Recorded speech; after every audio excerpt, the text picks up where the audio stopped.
Bom dia, boa tarde ou boa noite para você que caiu de paraquedas aqui. Meu nome é Frederico, sou estudante físico do IFRJ do Campo de Volta Redonda. Hoje vamos abordar um assunto que a gente vê em cálculo 2, que é a derivada direcional.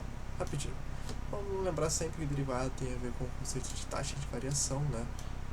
E essa derivada direcional, ela é a nossa derivada quando a gente começa a adicionar mais dimensões, ou seja, mais variáveis para derivar, além de x e y. Aqui a gente tem que na fórmula da nossa derivada direcional, ela é o produto escalar entre o vetor gradiente, que é esse triângulo cabeça para baixo, e o nosso vetorzinho unitário aqui. O vetor gradiente, só para título de conceituação, ele não é nada mais nada menos que o vetor de onde a gente tem uma função com mais de duas variáveis, que ele vai apontar o crescimento dessa função. Esse vetor gradiente ele é dado, as coordenadas dele são dadas por derivadas parciais das variáveis, ou seja, d-ROM de x, d-ROM de f, d-ROM de x, d-ROM da função em relação a x, né? E derivada parcial da função em relação a y. E aqui é a nossa formulazinha do nosso vetor unitário, que vai ser muito importante mais pra frente. A título de uma representação geométrica, que a gente tem uma derivada clássica de cálculo 1, né?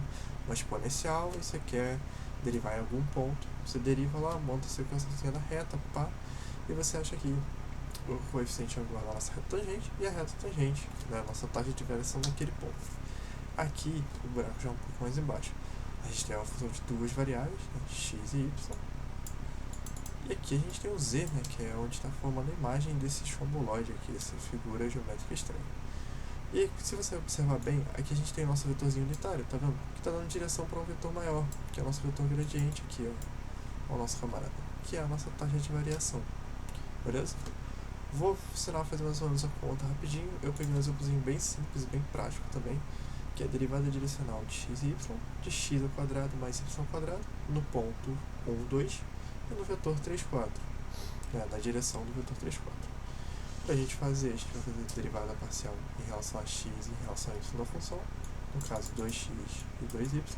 Lembrando que a derivada parcial você só pega a letrinha para derivar, o resto você considera como constante, e substituir ela na nossa fórmula do vetor gradiente, vai ficar 2x e 2y.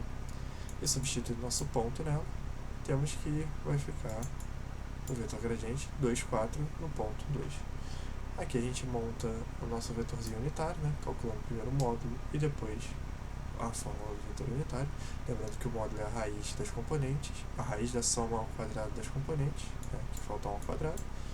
E nosso vetor unitário é a própria componente dividido pelo módulo. Em resolução, aqui eu plotei o gráfico daquela função x ao quadrado mais y ao quadrado. Perfeito? Então a gente substitui aqui nosso vetor gradiente e o nosso vetor unitário, e a gente joga ele na nossa fórmula de derivada direcional. Jogando ele na fórmula, a gente vai ter que é 2 vezes 3 meios, né? Esse cara aqui vezes esse cara aqui, mais 4 vezes 4 quintos. Esse cara aqui, mais vezes esse cara aqui, somado dá 22 quintos. Jogando as informações aqui no nosso gráfico, né? Era um pontinho 1, 2, opa, errei aqui,